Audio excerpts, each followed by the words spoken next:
देखो, दिशा के सारे प्रोग्राम्स भारत सरकार के हैं। प्रधानमंत्री ने बड़ी सोच विचार करके, सलाह मशवरा करके ये प्रोग्राम भारत सरकार की तरफ से निश्चित किए हैं और उसके ऊपर ठीक ढंग से काम हो रहा है नहीं हो रहा है, वो हर एक एमपी की ड्यूटी लगाई है। तो मेरी ड्यूटी गुड़गांव के अंदर, रेवाड़ी के अंदर और मेवात के अंदर है। तो उसके बारे में चर्चा करी थी कि प्रोग्राम किस तरह से चल रहे हैं, सक्सेसफुल हैं भी कि नहीं है। सर, मेट्रो का काम तो शुरू हो गया है, लेकिन कब तक इसको लेकर कोई तय समय आप 28 तक बता रहे हैं।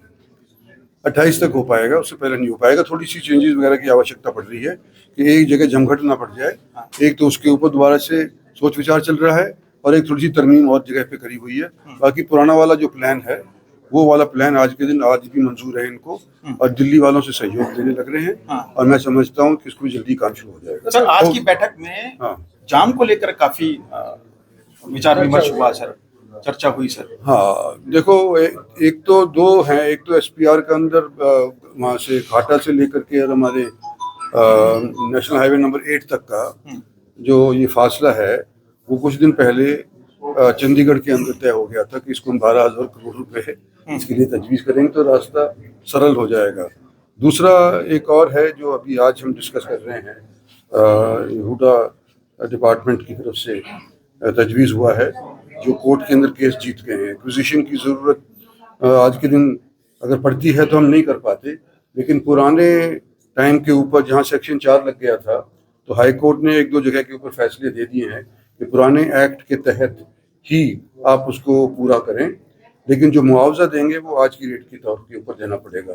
तो वो भी एक लंबा चौड़ा मतलब 7-8 हज़ार करोड़ रुपए की ज़मीन की कीमत का पैसा देना पड़ेगा।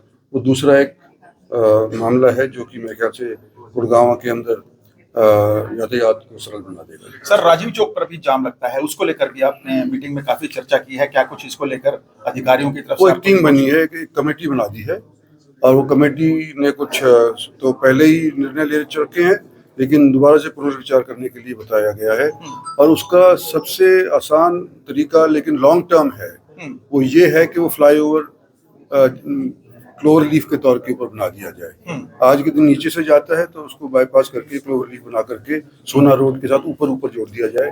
ये प्रस्ताव आज के दिन सबने रखा गया है। उसके लिए हमारे को भारत सरकार के पोल्यूशन को लेकर कुछ चर्चा हुई सर। लगातार जो खतरनाक पोल्यूशन है, हर साल दर साल बढ़ता जा रहा है। हरियाणा के एक मंत्री कह रहे हैं कि गुड़गांव में रहना मुहाल है। देखो, पोल्यूशन के अंदर तो कहीं पर भी कोई रहता है तो उसको दिक्कत तो होती ही है। दुर्भाग्य है कि अभी तक हमारे पोल्यूशन के बारे में हम नियंत्रण नहीं कर पाए हैं, लेकिन प्रयास हैं भारत सरकार की तरफ से भी, हरियाणा सरकार की तरफ से, और उम्मीद करते हैं कि जो ये मिलमा करके अनेक विभाग जुड़ करके इसके ऊपर फैसला अगर कुछ करते हैं और पब्लिक साथ देती है तो शायद थोड़ी सी राहत मिल जाए। इंडोर स्टेडियम के बारे में कुछ बात हुई है सर? इंडोर स्टेडियम बनाया जाएगा गुड़गांव में, इसको लेकर भी कुछ चर्चा हुई है सर आज? वो तो हाँ, स्टेडियम तो 2 हैं हमारे। तो देवीलाल वाले के ऊपर तो चर्चा अभी तक हम नहीं कर पाए, क्योंकि वहाँ के जो व्यक्ति थे इंचार्ज ऑफिसर वो आज थे नहीं यहाँ पे।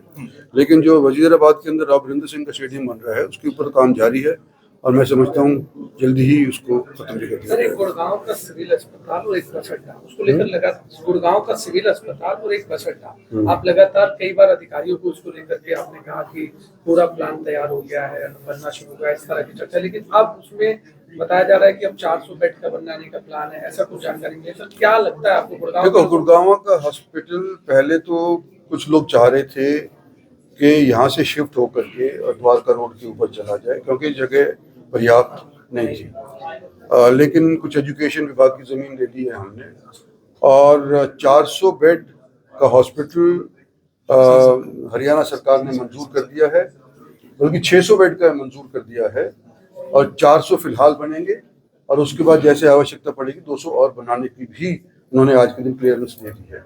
वो डिपेंड करता है कि मरीजों का कितना ट्रैफिक होता है और जो प्लान था कि भाई इसको शिफ्ट करके द्वारका के ऊपर कोई जमीन ले ली जाए, वो अब नामंजूर कर दिया गया। सर, राहुल गांधी काफी लंबे समय से एसआईआर को लेकर सवाल उठा रहे हैं, संसद में भी काफी चर्चा का विषय बना हुआ है, वोट चोरी जैसे गंभीर आरोप लगा रहे हैं। आप क्या समझते हैं सर? काफी वरिष्ठ नेता और मंत्री रहे हैं सर आप सरकार में। देखो, हर एक व्यक्ति जो भारत का नागरिक है उसको तो अपना वोट डालने का अधिकार है और रहना रहेगा भी, लेकिन जो चोर दरवाजे से आए हैं उसका तो हमको पता होना चाहिए। हमारे देश के नागरिक ना भी हों और फिर भी हमारी सरकार बनाने के लिए उसका योगदान हो तो ये उचित नहीं है। सर, गुड़गांव नगर निगम के सीनियर डिप्टी मेयर और डिप्टी मेयर अब तक हाँ, नहीं बने लास्ट हैं, बात, ये लास्ट सबसे बड़ा मसला था ये अभी तक बना हुआ है चर्चा का विषय, क्या लगता है? वर्क इन प्रोग्रेस है, वर्क इन